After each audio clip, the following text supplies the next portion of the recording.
ఎక్కడికి వెళ్తున్నావా నువ్వు? ఓటేయడానికి వెళ్తున్నావా? ఎవరు కొట్టేస్తావు నువ్వు? నేను బయటికి వెళ్ళి వస్తాను, నువ్వు ఓటు ఎవరికి వేస్తావు నాకు డిసైడ్ అయ్యి చెప్పు నాకు. అదే ఏ పార్టీకి వేస్తావు ఏటన్నది నాకు డిసైడ్ అయ్యి చెప్పు.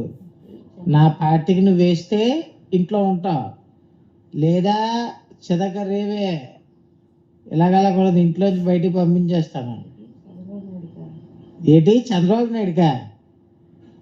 ఎప్పుడో నాన్న చచ్చిపోయినప్పుడు ఇచ్చిన 200 రూపాయలు పెన్షన్ గురించి ఇప్పటికీ గుర్తెట్టుకొని గుద్దేస్తారంటే ఓటు వేసేస్తారంటే ఇంకేటి ఉంది? మార్చుకో నేను నిర్ణయం. నేను బయటికి వెళ్ళి వస్తానా, ఒక క్వార్టర్ వేసుకొని వస్తాను, ఏటన్నది నువ్వు కరెక్ట్గా నిర్ణయం మార్చుకుంటావా? మార్చుకో. కొడుక బాబా ఏదో డిసైడ్ అవ్వు. హలో అమ్మా, నాన్నమ్మకి ఒకసారి ఫోన్. నాన్నమ్మ లేదా? ఏంటి ఇంట్లోంచి బట్టలు వెళ్ళిపోయిందా?